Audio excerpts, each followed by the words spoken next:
Hey everybody, this is Alan Brochstein from 420 Investor, and I'm very fortunate today to have with me Ean Seeb, who's the co-owner and co-founder of Denver Relief, and also the chairman of NCIA, the National Cannabis Industry Association. How's it going, Ian?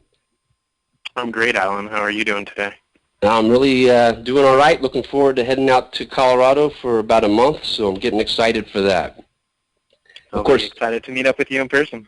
Yeah, but then you're going to ditch me. I get that. But anyway, I was hoping today that we could cover both your role as the chairman of NCIA and also get an update on what's going on in Colorado and the rest of the country in terms of the cannabis industry from an insider's perspective.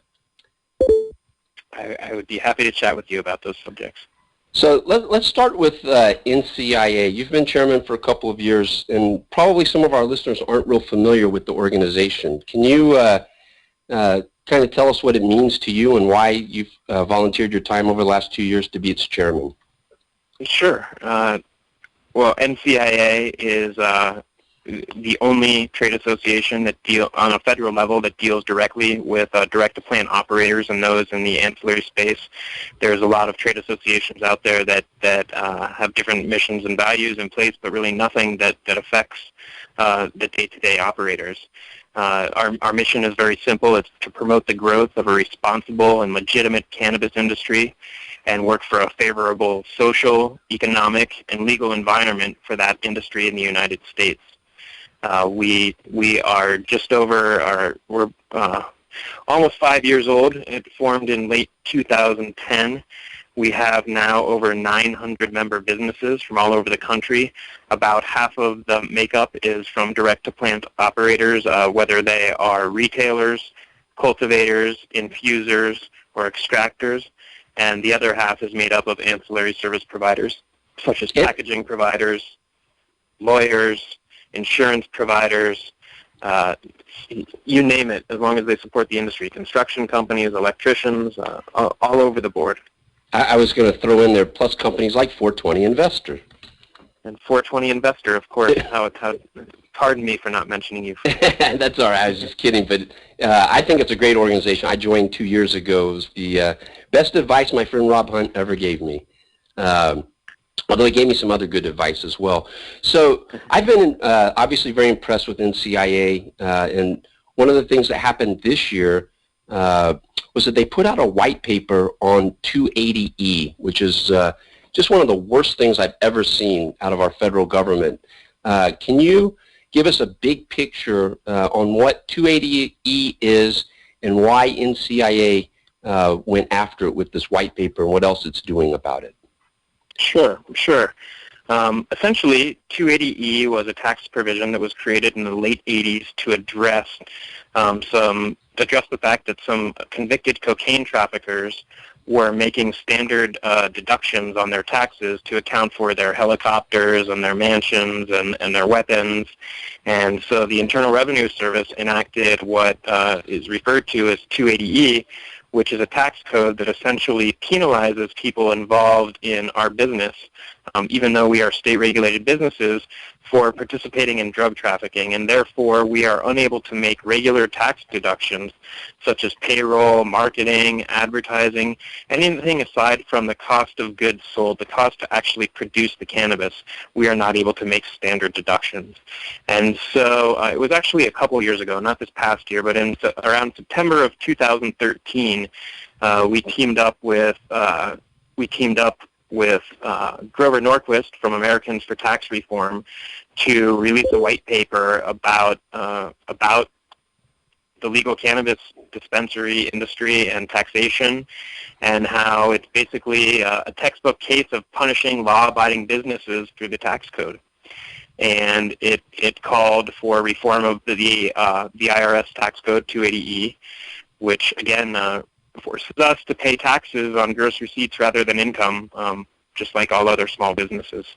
And along with that, last year, or in September of 2013, we had Congressman Earl Blumenauer introduced the House Bill 2240, which was the Small Business Tax Equity Act, which essentially made it so that businesses who are involved in a state-regulated model like we are here in Colorado would no longer be subject to the 280E tax code.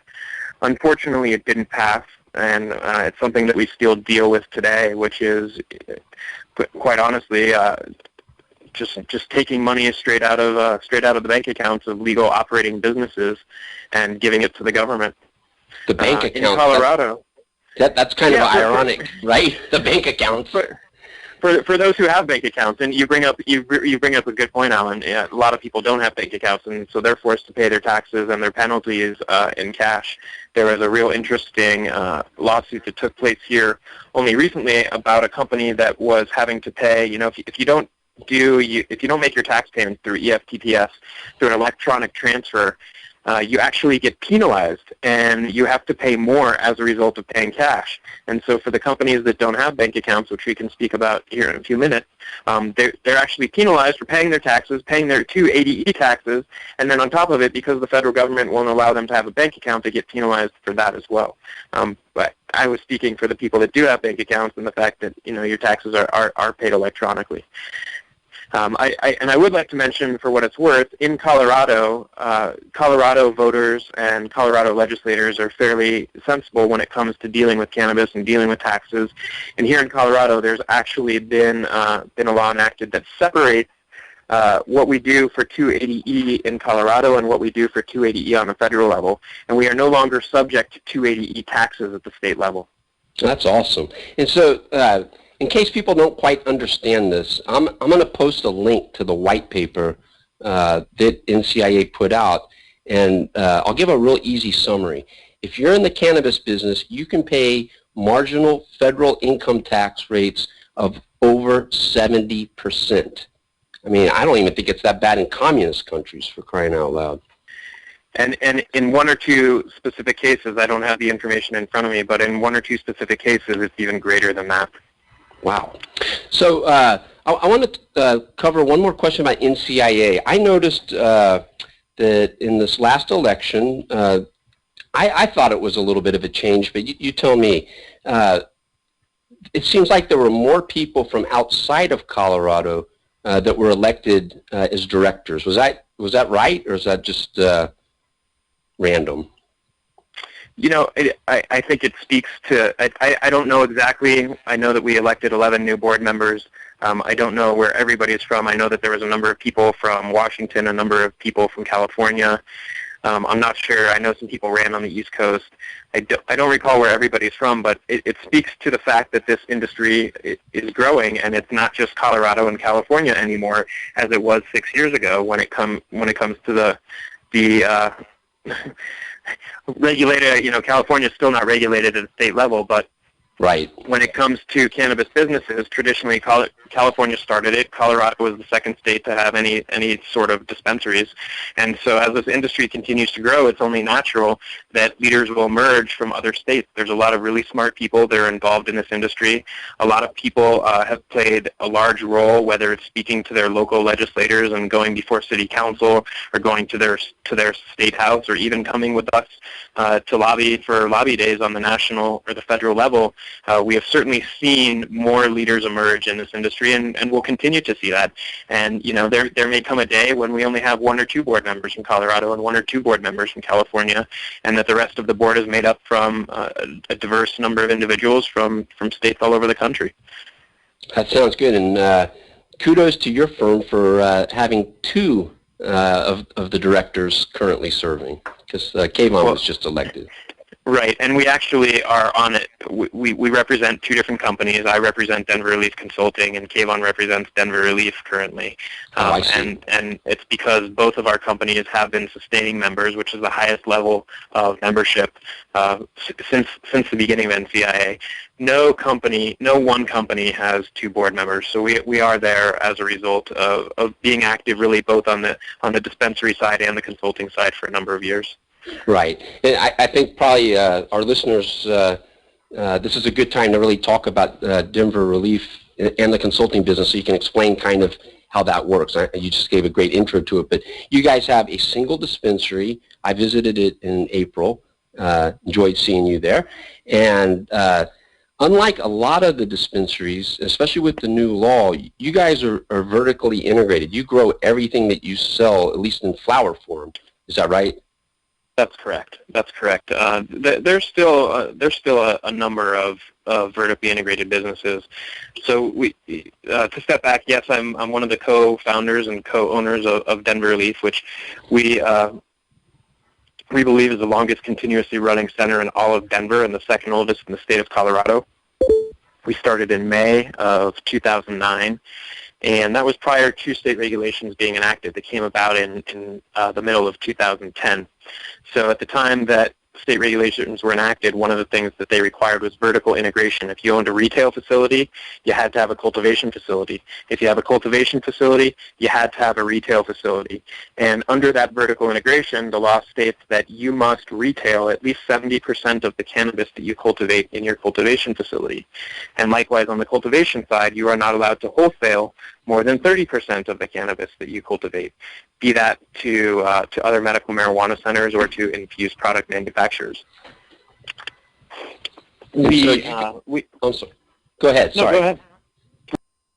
So we continue to maintain 100% of the flower that we grow in our cultivation center on both the medical and the recreational side, or 100% of the cannabis that we sell in our retail facility, both on the medical and the recreational side, comes from Denver Relief's cultivation facility. We do wholesale a very minimal amount of flower. Sometimes we have excess. We have a couple of contracts with a couple of other quality retailers that we think represent the same quality that Denver Relief can speak for, and so we will make a wholesale available from them from time to time.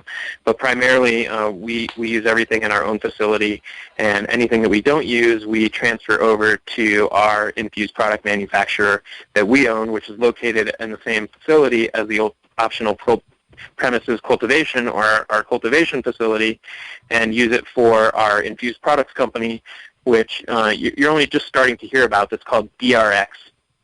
And DRX is a company, we have the first, we believe it's the world's first Class 1 Division 2 extraction booth. You actually walk into the extraction room. It's an entire room where you can perform safe extractions. It's raised off the ground. We're permitted to have 3 extraction units inside of it. And God forbid anything was to happen, butane is a flammable solvent. God forbid anything was to happen, it will stay within that enclosed room, and there are a lot of things like negative air running through the floor and going through the roof through a large vent, so that we can avoid or mitigate any possible problems there. Yeah, actually, that was one of the things I found interesting. There's a lot of probably unnecessary controversy about butane. There's a big trend away from that, but you guys are fans or advocates of that. What is your general thinking on butane? I think generally thinking it's totally fine. Butane is one of the best extractors, or one of the best solvents to use for extracting all the cannabinoids out of the plant. When done safely and properly, it's really not problematic. The problems associated with butane and what the naysayers and people who I believe don't believe very much in terms of progressing cannabis as a plant are people that have seen it on the news, people making it in their bedrooms and their bathrooms. People love to make butane hash oil in bathtubs on the second story of a house that has their gas in the basement. And butane is heavier than air, and so when it falls and sometimes goes into the basement and hits the furnace, or it hits a spark, or hits a line or anything, that's when an explosion occurs. But so long as people take precautions to ensure that they're in a well-ventilated area without any flammable materials on or near them, without any electrical components on or near them or in their pockets, and you follow standard operating procedures that were created specifically to allow for safe extraction, it's not going to be a problem. I think the other issue that gets raised is the idea of cheap Chinese butane that has a lot of impurities in it as well. Absolutely, and that also speaks to what I'm referring to. I guess I should be more specific. What I'm referring to is people that are doing something called open blasting, which means that they're not using a closed-loop system, whereby they recapture the butane to avoid what we were just discussing, which is a leaking of the solvent into an area where somebody is extracting. Nowadays, I can't speak for everybody, but I would have to imagine that most, if not all, of the companies that have extraction companies here in Colorado are using closed-loop systems, as open blasting is no longer, certainly not permitted by the Marijuana Enforcement Division. They're not going to license somebody who's performing open blasting in a cultivation facility or an infused product, manufacturer of infused products, premises license. So when you're referring to this cheap Chinese butane or whatever country it may come from, some comes from Eastern Europe as well, it comes from all over the place. The majority of the people that are performing extractions today are using a closed-loop system and generally running N-butane, which is a medical-grade butane, which is 99.9% pure. It does not contain the mercaptans, which is, if you paid attention in past videos and people talking about a mystery oil, which sometimes is the lubricant that's on the valve or the button that releases the gas out of an open can. That doesn't exist, as well as the smell, which very similar to natural gas. There's a requirement, a regulatory requirement that requires gas companies to add a scent so that they know if there's a leak. The same thing holds true for butane, except for it doesn't hold true for medical-grade butane. And so somebody who's using closed-loop, who's using N-butane, that's using 99.9% butane, is simply not going to have those problems. And isn't the flip side taste? I mean, I'm not as experienced as many, but I've noticed some differences between CO2 extraction and butane, with butane giving a better taste and preserving the terpenes better, I guess is the right way to say that, right? That's exactly right. CO2 extractions generally tend to strip out the smell and the taste, the terpenes from the cannabis, leaving just the raw oil. And so for somebody who is a connoisseur and somebody who can appreciate the taste, the smell of the cannabis, generally speaking, they prefer a solvent-based extraction, which allows those terpenes and the flavor and the taste to remain. Got it. Well, thanks for clearing that up. Let's go back to one of these big vexing industry issues, and that we kind of alluded to it earlier: banking, cash. To the extent you can talk about your own experience, I'd love to hear that. But also, just in general, what is your outlook for that issue? Banking continues to be an issue at the federal level. It's been very interesting and to watch the progress and lack of progress at the same time over the past couple of years. It was last Valentine's Day, I believe, February 14th of 2014, when we had some pronouncements from the feds and from the Department of Justice, specifically in regards to banking in the industry and what is allowed and what is not allowed, and how banks can and cannot participate in the industry. And from somebody who's in the industry, from my perspective, it appeared very clearly that the message was, so long as you are working with a state-regulated business and you can prove that that state business is not operating outside of the laws that are set forth by the state, and so long as they are not following, they're not involved in these 8 guidelines which the feds laid out that talked about no money laundering and no weapons and not crossing state lines and not selling to children under the age of 21 for recreational use, and not selling to kids that aren't under whatever age is permitted for medical use in whatever state they're in, then they're not going to be a target. And so the Department of Justice message was, you must issue what is called a SAR, or a suspicious activity request. And there was essentially 3 different levels in which they said these SARs could be submitted to the Justice Department. One was, we are operating with we are banking a cannabis business, and they are operating in full compliance with state and local laws as far as we can tell. 2, we are operating with a cannabis business, or we are banking a cannabis business, and we have reason to believe that something is not exactly as it should be. Or 3, we are banking a cannabis business, they are not in compliance with state laws or local laws, and we are going to shut them down. And there was a report that came out earlier this year that about 500 SARs had been filed, somewhat suggesting that there's about 500 businesses in the industry that have bank accounts where the bank knows what it is that they're doing and have permitted them to operate.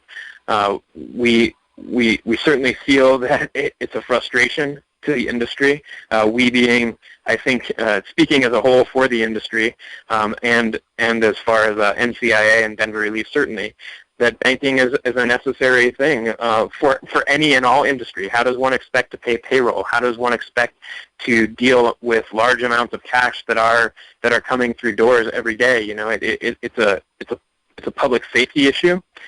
There have been examples that I can point to where mothers who ran cannabis businesses had people follow them and broke into their cars and or their homes to take money that they were dropping off at the bank or bringing to their house because they had no place to, I guess not to the bank, but bringing it to their house because they have no place to put it.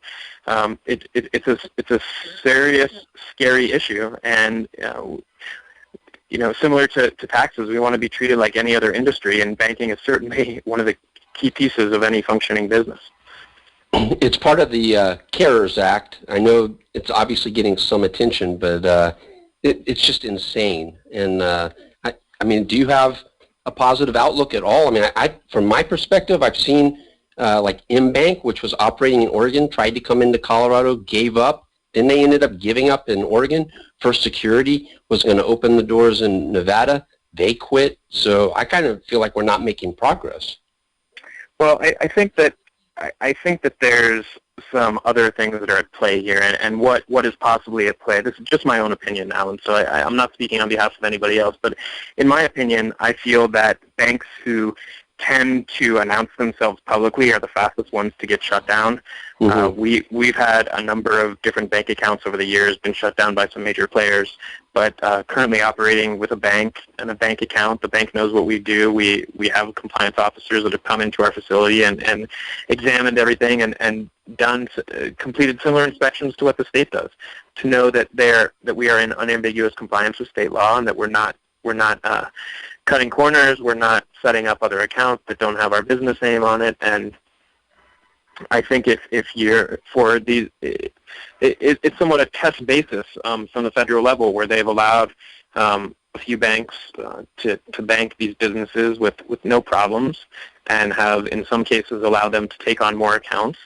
But I suppose it depends on the risk that any the risk tolerance that any bank is willing to take, and what their board of directors has to say in terms of wanting to put themselves out there and help progress change, or if they're just worried about the end all be all dollar. Or, you know, there's a lot of issues at play there, but I think that there are more banks working with the industry than the general public is aware of. Well, that's good to hear. I mean, unfortunately, bankers are pretty conservative. They like things in black and white and not gray, and it's pretty gray right now. So hopefully we'll see some change there. I had a couple questions about Colorado, and the first one is the testing. And you and I were talking before we started about how crazy it is that the testing requirements were applied to legal and not even medical. But I think at the beginning of the year, there was some hope that there would be tougher testing requirements, but it's been stalled. Can you give us a little bit of an update on the Colorado testing market? Yeah, well, there's no required testing on the medical side. Testing is required for flowers and for concentrates and edibles, every single batch. On the recreational side, what you're referring to, what's being stalled, it was pesticide testing. And really testing, pesticide testing was going to be across both medical and recreational, and it's not been introduced quite yet, or it's not a requirement yet. And then on the medical side, we simply don't have testing requirements for flowers, for edibles, for concentrates of any sort, and it speaks to I guess how heavily overburdened the regulators are in terms of what all needs to be done now that recreational has opened up and so many new businesses coming on. And it's frustrating as an operator, because we know that as with any industry, there's going to be good players and there's going to be bad actors in any industry.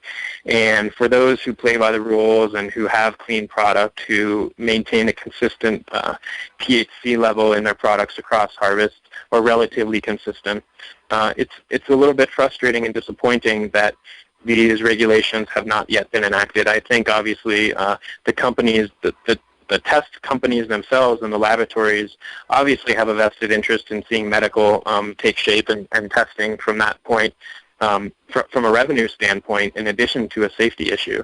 But yeah, it's been a frustrating thing, and hopefully in the next legislative session, if not through some emergency rules, we will see some type of medical testing, some type of required medical testing and regulations enacted.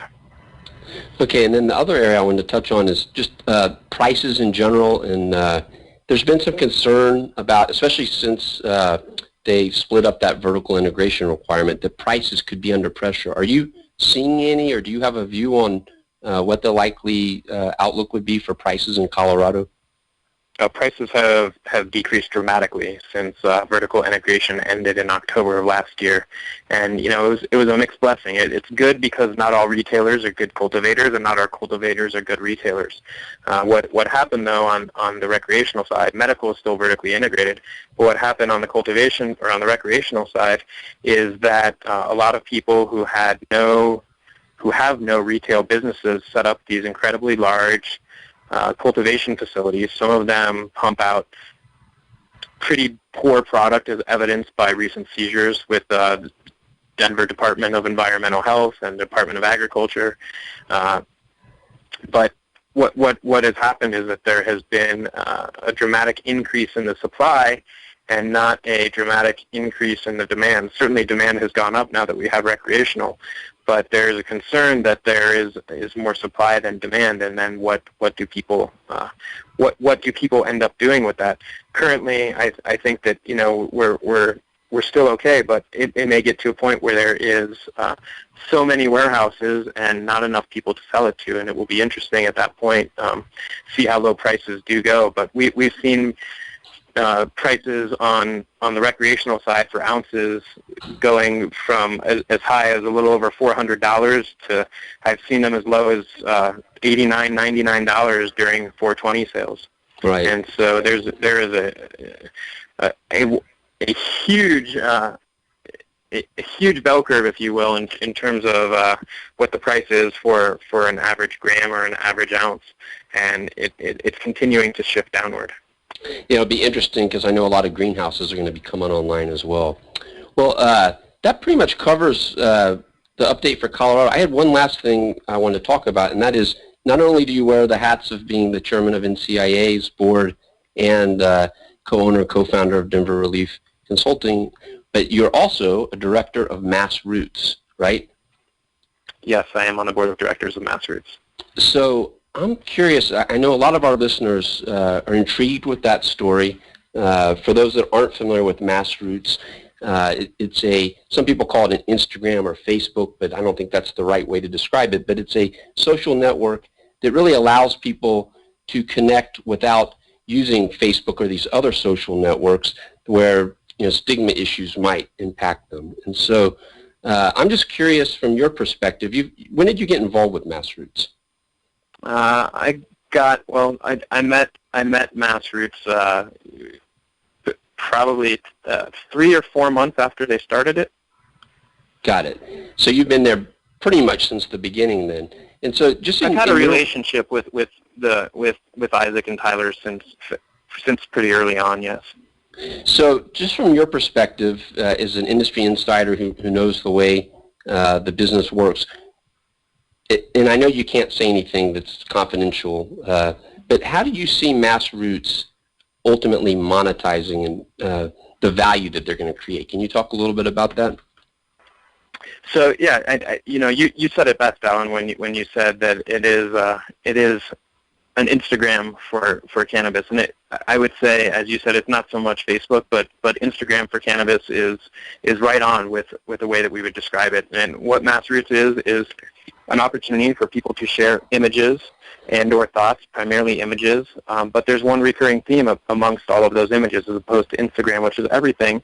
Pretty much every image that you see posted on Massroots is related to cannabis.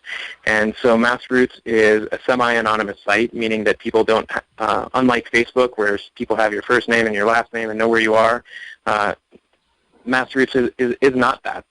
So this is an opportunity for people to share their love of the plant. It's available only in states where there is some type of state law that permits medical or recreational cannabis. I'm sure that you know full well that outside of Uber and Airbnb, Massroots was the first company in the tech space to be able to challenge Apple to have their application put back into the App Store after being pulled out, which speaks to the talent and of the team behind Massroots. That this small group of young people, at the time there was nobody over the age of 25, was able to have a conversation with Apple and have a positive debate with them and end up being reinstated in the App Store. It was a huge victory. Yeah, it was incredible. It was incredible. It felt like beating the big guy for once. You know, David versus Goliath, if you will. For sure. And you were asking about what the opportunity is and how investors may be able to benefit. And what is happening is that Massroots has been growing their user base and growing their user base and growing their user base. I believe that they speak that they have over 325,000 users at this point who have downloaded the application. And what they have is a captive audience of people who are obviously interested in cannabis. So as Massroots goes into a revenue model, they're going to have this captive audience there that has made it very clear that they want to know about cannabis and they want to know about products and they want to see images of new and exciting products that are coming out into the space. And so it's an opportunity for people who are involved in the industry and who are operators like myself to advertise with them because of this captive audience, and especially in states like Colorado, where we have and Washington, where there's recreational models in place, and you can really appeal to anybody over the age of 21 from anywhere in the world, or in this case, from any of the 23 states that have legal cannabis. This is a great space in which to advertise. Well, I think what a lot of people might not appreciate is that traditionally a business like yours would spend 10 to 20% of revenue on advertising, maybe a little bit less, 7 to 15%. But because of the nature of the product and the laws surrounding it, you can't really do that. So, I mean, who better than you to ask, how do you advertise now? Is there really anything that you can do to advertise? And do you spend that much money on advertising now in Colorado? We don't spend that much money on advertising in Colorado. However, the market is quickly changing, and the need to continuously differentiate from other businesses, that desire grows, or that need grows stronger every day. We are, especially in Denver, subject to very specific advertising. There's a no outdoor advertising ban in Colorado, or in the city and county of Denver. People used to advertise on bus stops. There's something now. We have to be able to show, if in push came to shove, we need to be able to show regulators that are advertising only that 70% of the people who view it are of legal age to be able to view it, which is why many websites now, ours included, has are you over 21 when you first get to the page, and if you're not, you're redirected elsewhere. And yeah, if you but are, you're how does it know? It doesn't know if you're 21. It's just okay. But it doesn't. But people are taking steps to right. People are taking steps to at least try to prevent people from under the legal age of accessing that information. Sure. Well, so do you have any options right now, like that you feel like deliver you value when it comes to advertising? Yeah, you know, we're doing a few things, but I don't want to give away my trade secrets about marketing and advertising. Yeah, you know, we do a few things. We're a part of a lot of events that take place around the city and around the state. My business partner, Kayvon, has a company called Sexpot Comedy that is a comedy production company, and, you know, I think maybe it's not known to the average person, but I think the comedy and cannabis seem to go well together, and so there's an opportunity for us to promote at events that are over the age of 21, only for those over the age of 21. A lot of comedians come to Denver Relief and they post on social media their experiences about being here. We're also very involved in the community outside of just providing cannabis. We work with a local farm and we help them harvest their food, and they give it to a local food pantry and to a restaurant that you only pay what you can afford to eat at this restaurant. And we work with the Harm Reduction Action Center, which deals with IV drug users, and work with Denver Kids and the Colorado Youth Symphony Orchestra and the Anti-Defamation League and the Rocky Mountain Jewish Historical Society. And so through all of these other organizations that we contribute to because we believe in making the world a better place, there's a great opportunity to network and a great opportunity to make people who support these other businesses aware of some of the things that we do, and that translates to more business as well. So I don't want to knock that because that stuff is awesome, but nothing that you said would jibe with what I think Mass Roots will be able to do, which is to specifically reach out to a cannabis consumer and offer them a product. That is exactly right. And obviously, so the people that I'm referring to are a little bit different than traditional marketing avenues, and Mass Roots does have that unique capability of, as you said, targeting specific cannabis users. So you might not want to answer this, but there's a couple of other well-known companies that are private, Leafly and Weed Maps, for instance, maybe a few others. Do any of these offer that type of connection? I don't know that it's offered at the same level. Certainly, it's something that other groups strive for. I have used Leafly. I have used Weed Maps for years, but I think that what Mass Roots is doing is unique and novel, and something that Weed Maps and Leafly are not currently doing. Got it. Okay. Well, that's pretty much, that jives with what I've heard as well. Well, hey, Ian, I really appreciate you taking the time today. Is there anything else you'd like to add? No, I suppose if people want to get a hold of us, they can go to denverrelief.com, denverreliefconsulting.com, facebook.com/Denver Relief Green Team. We're on Twitter at Denver Relief, or at 303-420-PLAN is the consulting. And yeah, plus you have that great phone number find us too. If you're looking for us. The phone number of our facility is 303-420-MEDS. We think it's the best number in the business. But I'll put all that in the description. So if anybody was just listening, all you have to do is look at the description, and you'll get all that information. Well, hey, thanks again. I look forward to seeing you in a couple of weeks, Ian.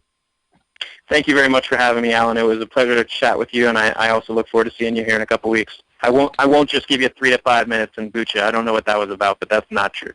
I love hanging out with you.